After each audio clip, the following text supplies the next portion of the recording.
Hello guys! Itutur ko kayo nagpunta kami ng asawa ko sa Hokkaido. Ito yung mga napuntahan namin na one of the famous spot here in Hokkaido. Yan, Nobori Betsu Onsen. Ayan. Aki po kami nung nagpunta kasi maganda yung panahon at saka yung tanawin. Aki talaga yung leaves. Ayan yung Okuyu guys. Ang init niyan. Ayan. And guys, nagstay po kami dyan sa hotel. Ang name po ng hotel namin ay Takimoto Kang Hotel. Napakalaki po ng offer nila at ang dami po. Grabe. Tsaka, nung gabi na yan, nagsampo muna kami sa labas, naglakad-lakad, at tsaka bumili po kami ng beer. And before pala kami pumunta ng Nobori Betsu Onsen, una po namin pinuntahan ang Sapporo Beer. Ayan. Bino po kami dyan ng beer at tsaka kumain po kami dyan. And then, nag-picture-picture na rin. Kasi one of the famous po yan dito sa Hokkaido. And then, dumaan kami, nag-picture kami dyan sa Roman Densha. Ayan. Then, from Nobori Betsu Onsen, and bumiyahe na kami next day. Pupunta kami ng Lake Kutara at nag-picture-picture po kami at sa Toya. Ayan. Then guys, bumiyahe na naman kami at pumunta kami ng Mororang. Ayan, umakyat po kami dito dahil ito po yung one of the famous spot po dito. Ayan, ganda po ng dagat ng tanawin. Tsaka yung bell po dito is for Shiawase.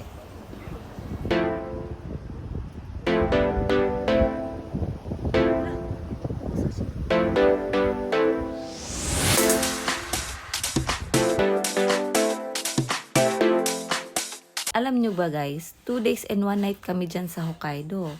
Yung before the day, pumunta kami dyan, pinakaunang flight yung sinakyan namin. Then the next day, pinaka-last flight yung sinakyan namin. Para malibot namin yung mga gusto namin puntahan na mga famous spot sa Hokkaido. From Nobori Betsu Onsen, going to Otaro na naman kami yun guys. Kaya habang nasasakyan ako, pinipicturean ko yung mga tanawin sa labas. Ayan, ang gaganda talaga niya guys, grabe. Yung asa ko, grabe mag-drive. Grabe. Nilibot namin yung kabilang bundok.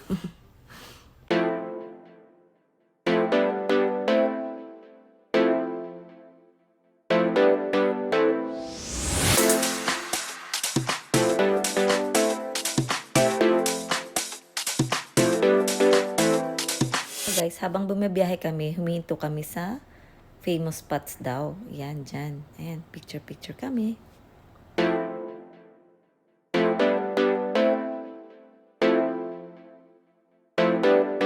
At malapit na kami sa Otaro guys. Ayan, na-picture muna kami dito sa yung grapes niya.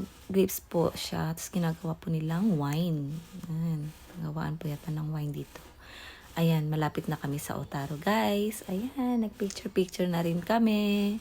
And hanggang dito na lang guys. Thank you for watching. And paki-follow na lang yung aking YouTube channel for more videos.